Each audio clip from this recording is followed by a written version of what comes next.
तो hello friends, welcome back to study zone GS के। दोस्तों, हम लोग बिल्डिंग कंस्ट्रक्शन का स्टडी कर रहे हैं, जिसका हम लोग थर्ड चैप्टर का आज सेकेंड लेक्चर स्टार्ट करने वाले हैं। इसके पहले हम लोगों ने चैप्टर नंबर थर्ड, जिसका नाम है वॉल यानी कि दीवार, इस चैप्टर के फर्स्ट लेक्चर को कवर कर लिया था, जिसमें हम लोगों ने ओवरऑल 2 टॉपिक को कवर किए थे फर्स्ट लेक्चर में। ओवरऑल इसमें 10 टॉपिक है, जिसमें से 2 टॉपिक हम लोगों ने पढ़ लिए थे, जिसमें से हमारा पहला टॉपिक था हमारा वॉल यानी कि जिसे दीवार बोला जाता है। टॉपिक नंबर फर्स्ट है आपका। टॉपिक नंबर सेकेंड हमारा था दीवार बनाने के उद्देश्य यानी कि पर्पज़ ऑफ वॉल। ठीक है, इन दोनों टॉपिक को हम लोगों ने फर्स्ट लेक्चर में कवर किया है और थोड़ा बहुत देखे थे हम लोग। तो टॉपिक नंबर थर्ड है चूँकि दीवारों का वर्गीकरण यानी कि क्लासिफिकेशन ऑफ वॉल। ठीक है, तो आज हम स्टार्ट करने वाले हैं टॉपिक नंबर थर्ड से। काफ़ी बड़ा टॉपिक है, लेकिन 1 बाय 1 करके हम लोग चीज़ों को समझ लेंगे और बेहद आसान है। थ्योरेटिकल पार्ट है, आपको बस चीज़ों को समझना है।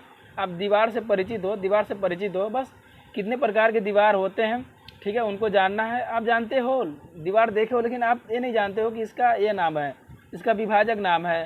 ठीक है, तो उनका नाम बस इन्हीं दीवारों को हम लोग समझने वाले हैं इस वीडियो में और जानने वाले हैं। भौतिक वाली चीज़ें हैं, ठीक है, रटने वाली चीज़ें नहीं है, समझने वाली चीज़ें हैं। मैं बार बार बताता हूँ, ये थ्योरेटिकल पार्ट है तो रटना नहीं, हमको समझना है। तो चलिए टॉपिक नंबर थर्ड से वीडियो को स्टार्ट करते हैं और देखते हैं टॉपिक नंबर थर्ड में कितने प्रकार के आपके वाल होते हैं।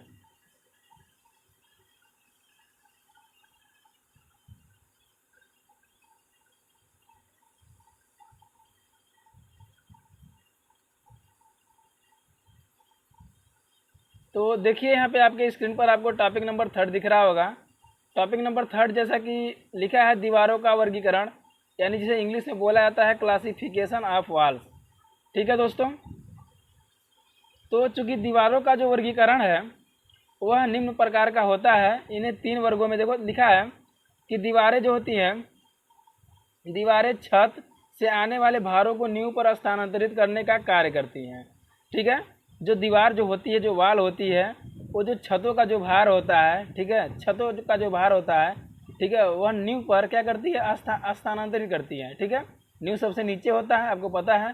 मान लीजिए कि यह एक भवन है, ठीक है, यह भवन है, तो जो नींव बनाई जाती है, नींव कुछ इस प्रकार का नीचे बना होता है। ठीक है, नींव इस प्रकार का होता है। उसके बाद ये दीवार है आपका, दीवार चलाया जाता है, इसके ऊपर फिर छत ढाला जाता है। क्यों? तो इस छत का जो भार होता है, ठीक है, जो छत का जो भार होता है, यहाँ पे बन नहीं पा रहा थोड़ा सा, छत का भार दीवारों पे आता है, दीवार है दीवारों पे आता है और दीवार इन्हें नींव पर क्या करती है, स्थानांतरित करने का कार्य करती है। ठीक है, वही चीज़ लिखा है, दीवारें जो होती है छतों से आने वाले भारों को नींवों पर क्या करती है, स्थानांतरित करने का कार्य करती हैं। अतः ये भवन के लिए महत्वपूर्ण होती हैं। ठीक है, इसलिए भवन के लिए क्या होती है, महत्वपूर्ण होती है।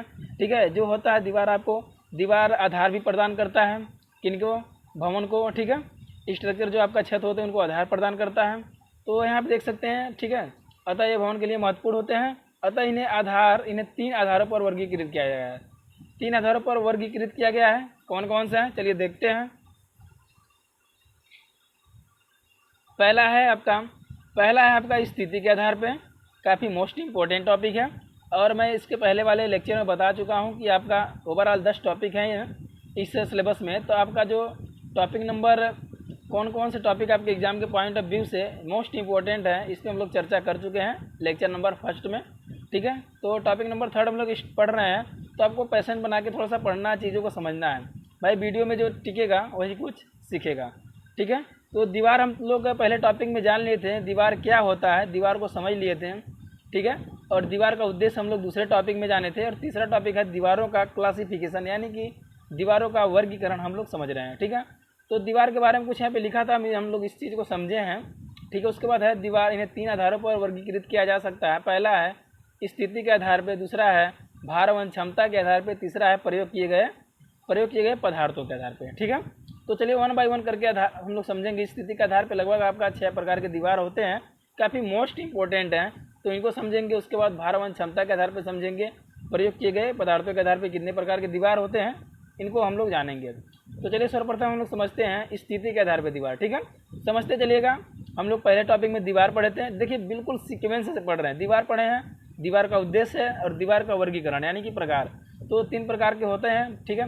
वर्गीकृत किया गया है स्थिति के आधार पर, भार वहन क्षमता के आधार पर और प्रयोग किए गए पदार्थों के आधार पर। तो इनमें से भी जो होता है कई प्रकार के इनके अंदर में भी आते हैं, इनके अंतर्गत कई प्रकार के दीवार आते हैं स्थिति के आधार पर। तो चलिए इनको हम लोग समझते हैं, ठीक है।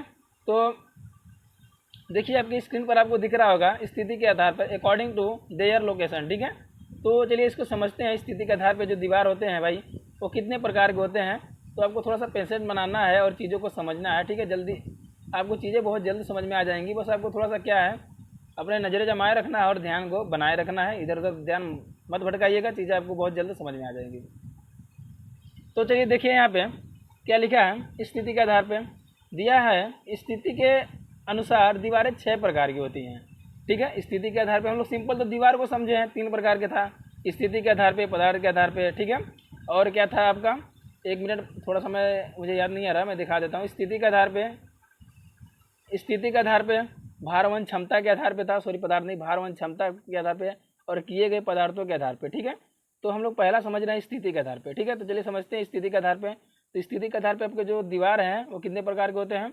तो स्थिति के आधार पर जो आपके दीवार हैं वो 6 प्रकार के होते हैं। ओवरऑल कितने हैं, 6 प्रकार के होते हैं। तो समझते हैं इनको 1 बाय 1 करके। पहला है आंतरिक दीवार, ठीक है। दूसरा है आपका बाहरी दीवार, और तीसरा आपका प्रतिधारक दीवार, ठीक है। और चौथा है आपका नाटी दीवार, पांचवा है खोखली दीवार, और उसके बाद विभाजक है पर्दा दीवार। तो 1 बाय 1 करके हम लोग सभी दीवारों को समझेंगे, 6 दीवारों को, ठीक है। तो थोड़ा सा वीडियो लंबा हो सकता है, लेकिन टॉपिक आपका ये कवर हो जाएगा, टॉपिक नंबर 3, चूँकि काफ़ी बड़ा टॉपिक है, तो आपको बस चीज़ों को समझना है, ठीक है। चलिए देखते हैं टॉपिक नंबर 3 को। यहाँ पे देखिए सबसे पहले हम लोग समझेंगे आंतरिक दीवार, ठीक है। तो यहाँ पे आपकी स्क्रीन पर आपको दिख रहा होगा आंतरिक दीवार, ठीक है। तो आंतरिक दीवार को चलिए समझते हैं। मैं थोड़ा सा जूम आउट कर देता हूँ जिससे कि थोड़ा सा और बड़े चीज़ें आपको दिखाई दे और चीज़ें आपको अच्छी प्रकार से दिखाई दें, ठीक है। तो चलिए आंतरिक दीवार को देखिए। आंतरिक दीवार में लिखा है भवन के अंदर स्थित दीवारें आंतरिक दीवारें कहलाती हैं, ठीक है। समझ पा रहे हैं। जो दीवारें भवन के अंदर, आपके घरों के अंदर जो दीवारें स्थित रहती हैं, जो अंदर होती हैं, आंतरिक दीवारें, यानी किसके अंदर, भवन के अंदर, ठीक है। ऐसी दीवारें जो भवन के अंदर स्थित होती हैं, कौन सी दीवारें कहलाती हैं भाई, आंतरिक। नाम से पता चल रहा है आंतरिक दीवारें, अंदर की दीवारें। किन के अंदर की दीवारें, भवन के अंदर की दीवारें जो होती हैं क्या कहलाती हैं, आंतरिक दीवारें कहलाती हैं। ये पतली होती हैं, ठीक है। ये पतली होती हैं। क्या रटने वाली चीज़ है, रटने वाली चीज़ नहीं है मेरे दोस्त, वीडियो में आप बनो, हर चीज़ आपको समझ में आएगी। ये पतली होती हैं, ठीक है। आंतरिक दीवार क्या होती हैं, पतली होती हैं। इन्हें साधारण निर्माण पदार्थों की सहायता से बनाया जाता है, ठीक है। साधारण निर्माण पदार्थों की, इसमें जो पदार्थ होते हैं, ठीक है, उच्च कैटेगरी के नहीं होते हैं, साधारण होते हैं, सिंपल होते हैं, ठीक है। उनकी सहायता से इसको बनाया जाता है। इन पर प्लास्टर करके, ठीक है, खूबसूरत बना दिया जाता है। संभव हो तो इन्हें जो ध्वनिरोधी बना देना चाहिए, ठीक है। ध्वनिरोधी बना देना चाहिए ताकि एक कमरे की आवाज़ दूसरे कमरे में ना पहुंचने पाए, ठीक है। तो आंतरिक दीवार आप लोग समझ गए होंगे। कुछ लैंग्वेज तो आप लोग ऑब्जर्व कर लिए होंगे कि भवन के अंदर स्थित दीवारें आंतरिक दीवारें कहलाती है। ऐसे दीवार जो भवन के अंदर स्थित होती हैं, कौन सी दीवारें कहलाती हैं, आंतरिक दीवारें कहलाती हैं। ये पतली होती हैं और इन्हें साधारण मटेरियल के द्वारा इनका निर्माण किया जाता है। सिंपल इतना तो लैंग्वेज आप लिख सकते हो। आंतरिक दीवार हो गया आपका। तो चलिए समझते हैं हम लोग बाहरी दीवार को, ठीक है। बाहरी दीवार आपकी स्क्रीन पर आपको दिख रहा होगा, बाहरी दीवार है।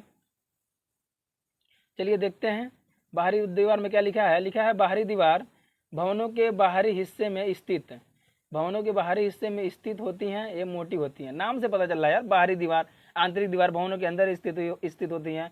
बाहरी दीवार जो होती हैं भवनों के बाहर हिस्से में स्थित होती हैं, ठीक है। ये पूछता है, एग्जाम में पूछता है। ये मोटी होती हैं, ठीक है। वो पतली होती थी, तो ये क्या होती है, मोटी होती हैं, ठीक है, मोटी होती हैं। इन पर वातावरण का प्रभाव पड़ता है। भाई बाहर होंगी तो वातावरण का प्रभाव सिंपल है पड़ेगा, ठीक है। इन पर कोपिंग, कोर्निस या प्लास्टर करके वर्षा, सीलन आदि से बचाया जाता है। इनका निर्माण अच्छे पदार्थों द्वारा किया जाता है, ठीक है। इनका निर्माण किससे किया जाता है, अच्छे पदार्थों द्वारा किया जाता है। और उनका निर्माण कैसे करते थे, सिंपल से करते थे। सिंपल आपका सिंपल मटेरियल था, सिंपल पदार्थों द्वारा करते थे, साधारण मटेरियल द्वारा, ठीक है, यानी नॉर्मल था। यहाँ पे देखो क्या है। तो क्या आपको आंतरिक दीवारें और बाहरी दीवारें समझ में आ गई? जी बिल्कुल, मैं आशा करता हूँ और बिल्कुल आनी चाहिए, आ गई होंगी, क्योंकि बिल्कुल भौतिक वाली चीज़ है। आंतरिक दीवार ऐसी दीवारें भवन के जो अंदर स्थित होती हैं, आंतरिक दीवारें कहलाती हैं। ये दीवारें पतली होती हैं, इनको यानी कि नॉर्मल मटेरियल यानी कि साधारण निर्माण पदार्थों से बनाया जाता है, बस इतना।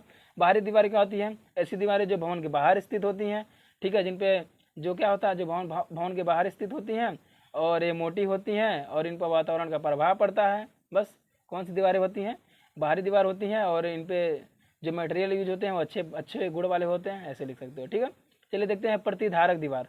प्रतिधारक दीवार को हम लोग समझते हैं। प्रतिधारक दीवार क्या होता है? तो प्रतिधारक दीवार आपकी स्क्रीन पर दिख रहा होगा, लिखा है इन दीवारों का निर्माण उन जगहों पर किया जाता है जहां मृदा के खिसकने का डर बना रहता है। भाई जहाँ पे मृदा की धारण क्षमता कम होती है, जहाँ पे मृदा के खिसकने का डर बना रहता है, वहाँ पे हम लोग प्रतिधारक दीवार का निर्माण करते हैं।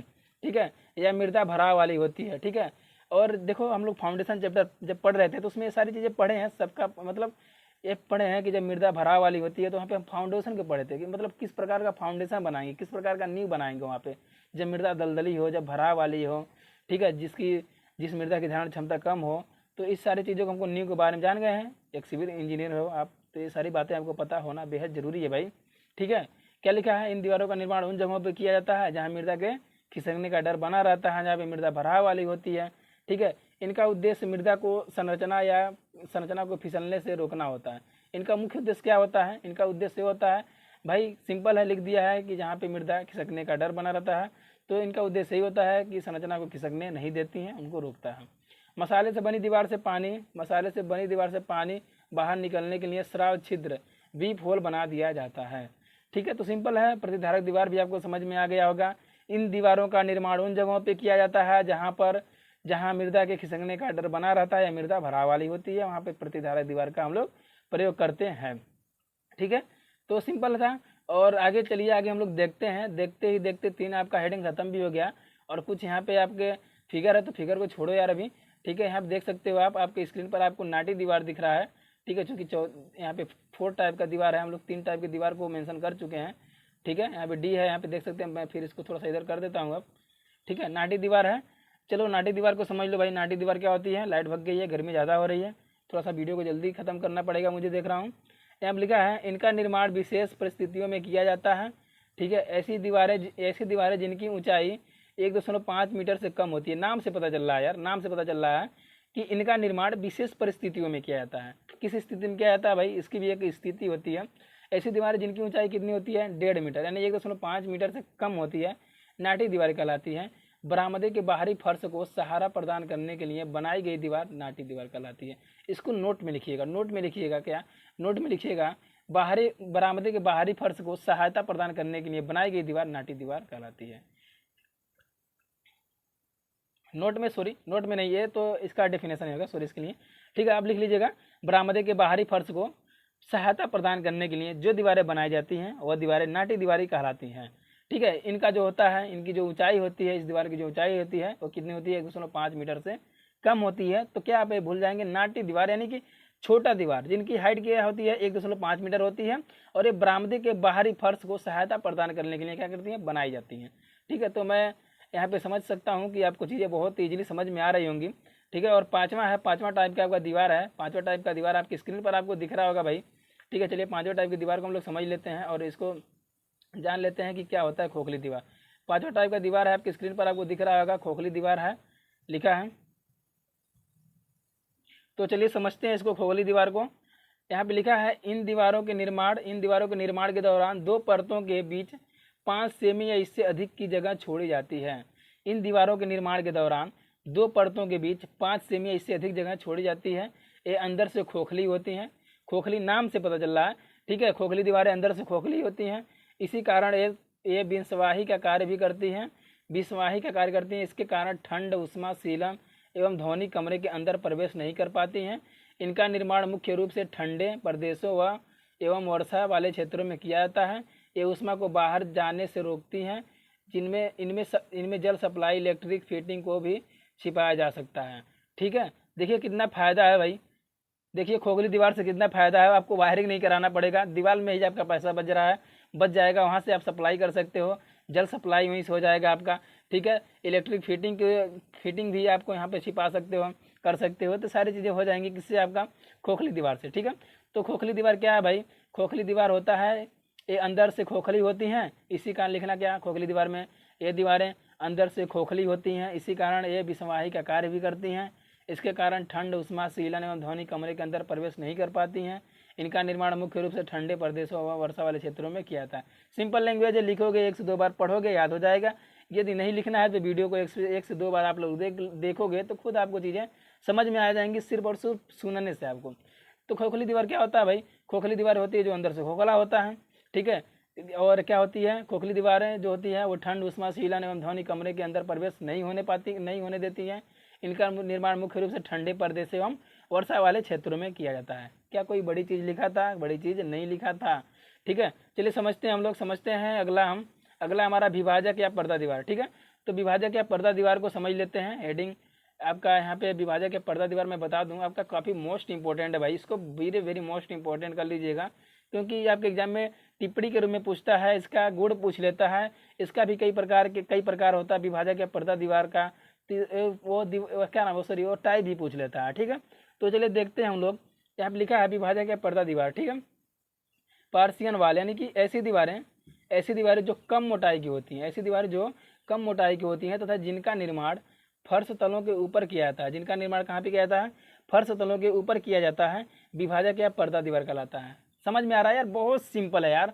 ऐसी दीवारें जो कम मोटाई की होती हैं तथा जिनका निर्माण फर्श तलों के ऊपर, आपके घरों में तलों के ऊपर से दीवार चलाया जाता है, ठीक है, विभाजक या पर्दा दीवार कहलाती हैं। इनकी सहायता से भी पढ़ो आ जाएगा समझ में। इनकी सहायता से हालों या बड़े बड़े कमरों को छोटे छोटे कमरों में बदला जाता है। ये स्वयं के अतिरिक्त कोई अन्य भार सहन नहीं करती हैं, ठीक है। स्वयं के अतिरिक्त अन्य कोई भार सहन नहीं करती हैं भाई। ये स्थिर या फिक्स यानी मुड़वा फोल्डिंग हो सकती हैं। ये लकड़ी, ईंट, प्रबलित ईंट, सीमेंट, कंक्रीट, प्रबलित सीमेंट, कंक्रीट, प्लाई, इस्पात, फाइबर की बनी होती हैं, ठीक है। तो आपको सिंपल इसमें लिख लेना है। क्या लिखना है आपको इसमें? सिंपल आपको विभाजक दीवार में क्या लिखना है कि ऐसे दीवारें जो कम मोटाई की होती हैं, विभाजक दीवार यार ऐसी दीवारें जो कम मोटाई की होती है, मेरे साथ बोलो, ऐसी दीवारें जो कम मोटाई की होती हैं, ठीक है, तथा जिनका निर्माण फर्शों के ऊपर किया जाता है, ठीक है, फर्शों के ऊपर किया जाता है, विभाजक या पर्दा दीवार कहलाता है। ऐसी दीवारें जो कम मोटाई की होती हैं, जिनका निर्माण फर्श तलों के ऊपर किया जाता है, विभाजक या पर्दा दीवार होती हैं या कहलाती हैं, ठीक है। इनकी सहायता से हालों या बड़े बड़े हालों को, ठीक है, छोटे छोटे कमरों में बदला जा सकता है या जाता है, ठीक है। और क्या होता है? स्वयं के अतिरिक्त पॉइंट करके लिखना। पॉइंट करके क्या लिखोगे इसमें? स्वयं के अतिरिक्त कोई अन्य भार सहन नहीं कर सकती हैं। दूसरा पॉइंट लिखना। दूसरा पॉइंट क्या लिखना? ये लकड़ी, ईंट, प्रबलित ईंट, सीमेंट, कंक्रीट, प्रबलित सीमेंट, कंक्रीट, प्लाई, इस्पात, फाइबर की बनी हो सकती है। अंडरस्टैंड? आई होप, आशा करता हूँ आपको विभाजक दीवारें समझ में आ गया होगा। और हम आगे चलते हैं और विभाजक दीवार जो होता है इसके उद्देश्य को समझेंगे, ठीक है, इसके प्रकार को समझेंगे। विभाजक दीवार काफ़ी मोस्ट इंपॉर्टेंट है, ठीक है। तो इसके एक साइड से भी आपको एक मोस्ट इंपॉर्टेंट आपको हेडिंग बना लेना है इसको, ठीक है, काफ़ी मोस्ट है। तो चलिए समझते हैं हम इसको। यहाँ पे देखिए आप, यहाँ पे आप देख सकते हैं उद्देश्य है इसका, विभाजक दीवार का उद्देश्य है, ठीक है। सारी चीज़ों को एक ही मेंशन कर लिया हमें, ठीक है। थोड़ा अलग अलग था लेकिन मैं इसको समझाने के लिए आपको सीक्वेंस के हिसाब से सारी चीज़ों को आपको मैं रख लिया हूँ, ठीक है। यहाँ पे देखिए आपके स्क्रीन पर आपको दिख भी रहा होगा मोस्ट, ठीक है। ये लिखा है पेन से, जब हम लोग किताब से पढ़ रहे थे 3rd सेमेस्टर में तब का लिखा हुआ है, ज़्यादा दिन नहीं हुआ है, ठीक है, मुश्किल से 6 महीने हुए होंगे, ठीक है। तो चलिए देखते हैं यहाँ पे क्या लिखा है। ऑब्जेक्ट यानी कि उद्देश्य, हालों को छोटे छोटे हालों में बदलना, ठीक है, और बड़े कमरों को छोटे छोटे कमरों में, ठीक है, बदलना, ये उसका उद्देश्य होता है। किसका? प्रतिधारक यानी कि विभाजक दीवार, सॉरी प्रतिधारक यानी कि विभाजक दीवार यानी पार्शियन वाल, ठीक है। समझ पा रहे हैं आप? अब देखिए विभाजक दीवार के प्रकार, ठीक है, मैं बताया हूँ। देखिए हम लोग स्थिति के आधार पर पढ़ रहे हैं। स्थिति के आधार पर 6 प्रकार के दीवार थे आपका। नाटी दीवार था, प्रतिधारक दीवार था, ठीक है। तो सारी दीवार थी, कई प्रकार की दीवारें थी, और एक है आपका विभाजक दीवार। सभी को हम लोग समझ लिए हैं, उसमें कोई प्रकार नहीं था, सिर्फ ओनली वन था। लेकिन आपका लास्ट जो आखिरी में आता है विभाजक दीवार, इसके प्रकार होते हैं, ये कई प्रकार के होता है इसका, ठीक है। तो प्रकारों को जानेंगे, ठीक है। इसके उद्देश्य को तो समझ लिए क्यों होता है भाई, ये बड़े बड़े हालों को छोटे छोटे कमरों में बदल देता है, इसका उद्देश्य होता है। नाम से पता चल रहा है विभाजक दीवार यानी बांटने का कार्य करता है, ठीक है, तो यानी कि बांटेगा, तो ठीक है। तो चलिए देखते हैं यहाँ पे अगला है विभाजक दीवारों के प्रकार। काफ़ी गर्मी हो रही है यार। यहाँ पे देखिए विभाजक दीवारों के प्रकार है आपका, यहाँ पे लिखा है विभाजक दीवारें प्रयोग किए गए निर्माण पदार्थों के आधार पर निम्न प्रकार की होती हैं, ठीक है। पहला क्या है? ईंट या प्रबलित ईंट की विभाजक दीवार, ईंट या प्रबलित ईंट की विभाजक दीवार, ईंट धज्जी की विभाजक दीवार, कंक्रीट पट्टियों की विभाजक दीवार, ठीक है। उसके बाद क्या है? सीमेंट, कंक्रीट ब्लॉकों, टेका रोटों का विभाजक दीवार। तो मैं आपको बता दूं एक बार, यहाँ पे देखिए, यहाँ पे आपके कई प्रकार के विभाजक दीवार हैं, लेकिन आपके सिलेबस में ओनली फॉर 5 प्रकार के विभाजक दीवार दे रखे हैं। तो हम लोग सिर्फ और सिर्फ मेंशन करेंगे 5 प्रकार के विभाजक दीवारों को। काफ़ी मोस्ट इंपॉर्टेंट टॉपिक है आपका, यहाँ पे पॉइंट मिल गया है। विभाजक दीवार आपके एग्जाम में पूछ सकता है, विभाजक दीवार किसे कहते हैं, कितने प्रकार के होते हैं, उल्लेख कीजिए। 5 नंबर के में क्वेश्चन आ सकता है आपका, तो आपको बिल्कुल भी स्किप नहीं करना है दोस्तों। स्थिति के आधार के अंतर्गत आता है विभाजक दीवार, ठीक है। हम लोग जो भी पढ़ रहे हैं स्थिति के आधार के अंतर्गत ही पढ़ रहे हैं। आपके 6 टाइप के दीवार थे, जिसमें से हम लोग विभाजक दीवार आपका एक है, तो भी कई प्रकार का होता है, तो इसको हम लोग समझ रहे हैं, ठीक है। तो देखिए सबसे पहले हमारा था जिस पे ट्रिक लगाया गया है, जिस पे यहाँ पे ब्लैक पेन से जिस पे ट्रिक लगाया गया है उसी को समझिए, ठीक है। जिस पे ब्लैक पेन से ट्रिक लगाया गया है, ओवरऑल आपके 11 प्रकार के विभाजक दीवार होते हैं, लेकिन आपके सिलेबस में ओनली फॉर 5 प्रकार के विभाजक दीवारों को पढ़ना है, तो वही हम पढ़ेंगे। फालतू चीज़ें पढ़ेंगे टाइम वेस्ट होगा, कोई मतलब नहीं निकलेगा, एग्जाम में आपके नहीं आएगा, कोई फायदा नहीं है, ठीक है। यदि फिर भी उसके लिए आप नॉलेज के लिए पढ़ना चाहते हैं तो आपको PDF के रूप में शो होगा, उस चीज़ को आप लोग पढ़ सकते हैं, ठीक है। तो चलिए देखते हैं, पहला आपका ईंट या प्रबलित ईंट की विभाजक दीवार पहला है आपका। दूसरा आपका लकड़ी की विभाजक दीवार, और यहाँ पे तीसरा यहाँ पे 9वां यानी कि कांच की विभाजक दीवार, और 10वां है प्लास्टिक सीट की विभाजक दीवार, और 11 नंबर दे रखा है एल्यूमिनियम पैनल की विभाजक दीवार। तो हम लोग देखेंगे, तो नंबरिंग उसका था, लेकिन हमारा क्या है 1 है 2 3 4 5, ठीक है। इस प्रकार का 5 प्रकार के हैं, तो चलिए 1 बाय 1 करके हम लोग समझते हैं, ठीक है। तो चलिए देखते हैं, सर्वप्रथम हम देखेंगे ईंट या प्रबलित ईंट की विभाजक दीवार, ठीक है। विभाजक दीवार के अंतर्गत आता है, तो इन सारी बातों को हम लोग समझने वाले हैं। तो जैसा कि आपको दिख रहा है, विभाजक दीवार के अंतर्गत हमारा एक दीवार होता है, ठीक है। विभाजक दीवार का एक प्रकार है ईंट प्रबलित ईंट चिनाई की विभाजक दीवार, ठीक है।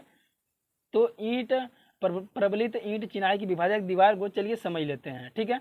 क्या दिया है इस विभाजक दीवार का निर्माण, इस विभाजक दीवार का निर्माण स्ट्रक्चर रद्दों में आधे ईंट की मोटाई में किया जाता है। इस चिनाई को एक संबंधित 3 के सीमेंट बालू मसाले से किया जाता है, ठीक है। इस चिनाई को इसमें दिल्युक्त प्रथम श्रेणी ईंटों का प्रयोग किया जाता है। प्रबलित ईंट चिनाई की विभाजक दीवार में प्रथम श्रेणी के ईंटों का प्रयोग किया जाता है, ठीक है। और इसमें चिनाई में जो सीमेंट मसाला जो होता है, बालू होता है, एक संबंधित 3 के अनुपात में लिया जाता है, ठीक है। इस चिनाई को मजबूती प्रदान करने के लिए, ठीक है, किसको, ईंट प्रबलित ईंट चिनाई की दीवार को, ठीक है, विभाजक दीवार को मजबूती प्रदान करने के लिए प्रत्येक चौथे या 5वें रद्दे में इस्पात की 2.5 से 4 सेमी चौड़ी एवं 2 मिमी मोटी पत्ती या 6 मिमी व्यास की 2 छड़ों को डाल दिया जाता है, जिनके सिरों को दीवारों या स्तंभों में चढ़ाव देते हुए स्थापित कर दिया जाता है, ठीक है। कमरे में प्रवेश करने के लिए दरवाजे एवं रोशनी के लिए खिड़कियां इनमें स्थापित कर दी जाती हैं। दीवारों की फलकों की सामर्थ्य एवं खूबसूरत बनाने के लिए तथा वातावरण प्रभाव से बचाने के लिए प्लास्टर ऑफ टिप किया जाता है, ठीक है। बहुत ज़्यादा गर्मी है यार, अब पढ़ाने की इच्छा नहीं हो रही है, लेकिन मैं थोड़ा सा जल्दीबाजी में करूँगा भाई, ठीक है। मैं जल्दीबाजी में थोड़ा आपको पढ़ाऊँगा और चीज़ों को मैं तुरंत खत्म कर दे रहा हूँ। देखो यहाँ पे क्या है, यहाँ पे इस विभाजक दीवार का निर्माण स्ट्रेचर रद्दों में आधे ईंट की मोटाई में किया जाता है, ठीक है। इसमें जो चिनाई होता है एक संबंधित 3 के होता है, जो सीमेंट मसाला होता है, इसमें प्रथम श्रेणी के, ठीक है, ईंटों का प्रयोग किया जाता है, ठीक है। इस चिनाई को मजबूत प्रदान करने के लिए चौथे या 5वें रद्दे में इस्पात की, ठीक है, इस्पात यानी कि छड़ की 2.5 से 4 सेमी चौड़ी या 2 मिमी मोटी पत्ती या 6 मिमी व्यास की 2 छड़ों डाल दी जाती है, क्या, सामर्थ्य प्रदान करने के लिए। तो पॉइंट करके लिखना है आपको, ठीक है। इसमें ईंट प्रबलित ईंट चिनाई की दीवार में पूरा नहीं लिखना है, पूरा नहीं लिखना है, क्या लिखना है आपको, इसमें कुछ चीज़ें लिख लेना है कि इस विभाजक दीवार में, ठीक है, इस विभाजक दीवार में, ठीक है, यानी कि इसमें ईंट प्रबलित ईंट चिनाई की विभाजक दीवार में, ठीक है, एक संबंधित 3 सीमेंट बालू मसाले से किया जाता है इसका चिनाई। इसमें दिल्युक्त प्रथम श्रेणी ईंटों का प्रयोग किया जाता है। इस चिनाई को मजबूती प्रदान करने के लिए प्रत्येक चौथे या 5वें रद्दे में इस्पात की 2.4 से 4 सेमी या चौड़ी एवं 2 मिमी मोटी पत्ती या 6 मिमी व्यास की छड़ों को डाल दिया जाता है। यानी कि आपको यहाँ से पूरा लिख लेना है, कहाँ तक, यहाँ तक डाल दिया जाता है, यहाँ तक आपको पूरा लिख लेना, ठीक है, यहाँ तक बस लिख लीजिएगा। और चलिए देखते हैं अगला हमारा दूसरा है आपका लकड़ी की विभाजक दीवार। लकड़ी की विभाजक दीवार क्या होती है, चलिए इसको समझते हैं भाई। लकड़ी की विभाजक दीवार है आपका, इसको समझ लेते हैं। लिखा है इस प्रकार की दीवार, यहाँ पे देखो विभाजक दीवार के अंतर्गत सारी दीवारें आ रही हैं, किन के अंतर्गत, विभाजक दीवारों के अंतर्गत, ठीक है। लिखा है इस प्रकार की विभाजक दीवार के लिए पहले लकड़ी की कड़ियों का ढांचा बनाया जाता है, ठीक है। ढांचे में दहेल, शीर्षक एवं क्षैतिज पट्टियां लगाकर ऊर्ध्वाधर दंड लगा दिए जाते हैं। उदग्र दंड के मध्य क्षैतिज टुकड़े लगा दिए जाते हैं। इन्हें क्या कहा जाता है, नागिन लिखा है, कहते हैं। दरवाजे एवं खिड़कियों के लिए आवश्यक स्थान छोड़कर ढांचे के शेष भाग में लकड़ी के पटर या प्लाई सीट को लगा दिया जाता है। तो सिंपल आप इसमें लिखना चाहोगे तो क्या लिखोगे, इस प्रकार की विभाजक दीवार के लिए पहले लकड़ी की कड़ियाँ या ढांचा बनाया जाता है। ढांचे में देहल, शीर्षक एवं क्षैतिज पट्टियाँ लगाकर ऊर्ध्वाधर दंड लगा दिए जाते हैं। इतना बस लिखना, ज़्यादा नहीं लिखना, ठीक है। चलो अगला देखते हैं। अगला है आपका यहाँ पे तीसरा टॉपिक, यानी 9वां दिया है, ठीक है, लेकिन तीसरा है यहाँ पे, ठीक है। यहाँ पे कांच की विभाजक दीवार, ठीक है। विभाजक दीवार के अंतर्गत आता है क्या, कांच की विभाजक दीवार। तो कांच की विभाजक दीवार को हम लोग समझेंगे। लिखा, इन दीवारों का निर्माण कांच के बनाए गए खोखले ब्लॉकों से किया जाता है। इन्हें लकड़ी, एल्यूमीनियम के उचित आकारों के ढांचे में लगाकर तैयार किया जाता है। कांच की सीटों की तुलना में इनके बनाए गए ब्लॉक मजबूत, टिकाऊ, अग्निसह, तापसह, अग्निरोधी, ठीक है, अग्निरोधी ये हल्की, सुंदर, सपाट होती हैं। ये पारदर्शी एवं अपारदर्शी दोनों तरह की हो सकती हैं। सुरक्षा एवं मजबूती के लिए इन्हें प्रबलित करके भी बनाया जाता है। ये अन्य दीवारों से गुणों में श्रेष्ठ होती हैं, परंतु महंगी होती हैं। अब बाजारों में फाइबर कांच आने लगे हैं। इन्हें प्रबंधकों के केबिन, बैंक, काउंटर, परीक्षण कक्ष में ज़्यादा लगाया जाता है, ठीक है। आप लोग देखे होगे कांच की दीवारों को देखे होगे, ठीक है। कांच की दीवारें बनाई जाती हैं तो अधिकतर कहाँ पे होता है, बैंक काउंटर में होता है, निरीक्षक कक्ष में होता है, ज़्यादा लगाया जाता है इनका, ठीक है। और सारी चीज़ें हैं यहाँ पे, आप लिख सकते हो। इसमें क्या लिखोगे, इसमें लिख लेना। इसमें लिखना चाहते हो तो थोड़ा बहुत लिखना। इन दीवारों का निर्माण कांच के बनाए गए खोखले ब्लॉकों से किया जाता है। इन्हें एल्यूमिनियम, लकड़ी, ठीक है, के उचित आकारों में ढांचे में लगाकर, ठीक है, उसमें ढांचा लगाया जाता है, स्ट्रक्चर मतलब साइड में लगाया जाता है, उनको रोकने के लिए किया जाता है, ठीक है। बस इतना लिखना, बस ज़्यादा नहीं। और मजबूत, टिकाऊ, निशा, तापसा, ध्वनिरोधी होती हैं। ये दीवारें क्या होती हैं, मजबूत होती हैं, टिकाऊ होती हैं, निशा होती हैं, तापसा, ध्वनिरोधी होती हैं, ठीक है। बस इतना लगाना। और क्या नाम है, एक पॉइंट करके लिखना, ठीक है। लिखना क्या लिखना, अब इनका उपयोग, ठीक है, केबिन, बैंक, काउंटर, परीक्षण कक्ष में ज़्यादा किया जाता है, ठीक है। चलिए चौथा देख लेते हैं। चौथा है प्लास्टिक शीट की विभाजक दीवार, ठीक है। प्लास्टिक शीट की विभाजक दीवार क्या होती है, चलिए इसको समझते हैं। लिखा है, आधुनिक युग में प्लास्टिक की सपाट एवं लहरिया चादरें उपलब्ध हैं। इनकी सपाट से विभाजक दीवारों का निर्माण किया जा रहा है। ये हल्की, साफ, चमकदार, तापसक, सीलनसह, कीटाणुरोधी होती हैं। ये अनेक रंगों एवं आकर्षक शेडों में मिलती हैं। ये पारदर्शी एवं अपारदर्शी दोनों प्रकार की होती हैं। ये न्यूनतम स्थान घेरती हैं, ठीक है, यानी कम से कम स्थान घेरती हैं। ये अधिक आय वाली यानी कि इनकी एज जो होती है अधिक होती है। इन्हें सीधे आग के ताप से बचाना पड़ता है। प्लास्टिक शीट की विभाजक दीवार होती है, ठीक है। इनको आप लोग समझ लिए हैं, ठीक है। गर्मी ज़्यादा है, आप लोग पढ़ लीजिएगा, 1 से 2 बार आ जाएगा चीज़ें। सॉरी इसके लिए मैं माफ़ी चाहूँगा। और आपका लास्ट और आखिरी है एल्यूमिनियम पैनल की विभाजक दीवार। इसको आप लोग पढ़ोगे, बहुत सिंपल, आपको चीज़ें समझ में आ जाएंगी। बहुत हल्की है, कीटाणु टिकाऊ आपको दिख रहा है वैसे ही, ठीक है। तो दोस्तों इस वीडियो में बस इतना रखते हैं, काफ़ी गर्मी होने के कारण, ठीक है। यहाँ पर लाइट चली गई है, जो आवाज़ की आपको जो सनसनाहट की आवाज़ आती थी वीडियो में, वो फैन चलता है उसका रहता है, लेकिन लाइट नहीं है। काफ़ी दिक्कत हो गया यार, बहुत ज़्यादा गर्मी हो रही है। तो इस वीडियो में बस इतना ही रखते हैं, मिलते हैं आपसे नेक्स्ट वीडियो में। और मैं एक बात और बता दूं, साथ ही साथ मैं बता दूं आपको कि ये विभाजक दीवार था स्थिति के आधार पर। मतलब क्या पढ़े थे, देखिए यहाँ पे तीसरा टॉपिक था दीवारों का वर्गीकरण था। तो दीवारों का वर्गीकरण 3 प्रकार से किया जाता है। पहला क्या है आपका, पहला आपका स्थिति के आधार पे है। दूसरा है आपका भार वहन क्षमता के आधार पे, प्रयोग किए गए पदार्थों के आधार पे। तो हम लोग सिंपल स्थिति के आधार पे जो हमारा है, सिंपल हम स्थिति के आधार पे 6 प्रकार की दीवार थे। तो 6 प्रकार की दीवारों को हम लोग समझ लिए थे, जिसमें से हमारा एक मोस्ट इंपॉर्टेंट दीवार था विभाजक दीवार। उसको भी हम सारे जो उसके प्रकार थे, ठीक है, उन सारी चीज़ों को हम लोग समझ लिए हैं, ठीक है। और आगे देखिए, आगे कुछ आपका दिया था भार वहन क्षमता के आधार पे। अगले वीडियो में देखेंगे भार वहन क्षमता और प्रयोग किए गए पदार्थों के आधार पे, ठीक है। दोनों टाइप के दीवारों को हम लोग अगले लेक्चर में कवर कर लेंगे। तो आपको टेंशन लेने की जरूरत नहीं है। एक बार 1 से 2 बार आप पढ़ोगे तो आपको स्वयं चीज़ें आपको समझ में आ जाएंगी, ठीक है। ये रहा आपका भार वहन क्षमता के आधार पे, इनको हम लोग समझ जाएंगे, ठीक है, समझने वाले हैं, यानी कि समझ भी जाएंगे, सिंपल ही है। तो सारी चीज़ें हम लोग समझ लिए हैं। तो इस वीडियो में बस इतना ही रखते हैं दोस्तों, मिलते हैं हम आपसे नेक्स्ट वीडियो में। तब तक के लिए टेक केयर।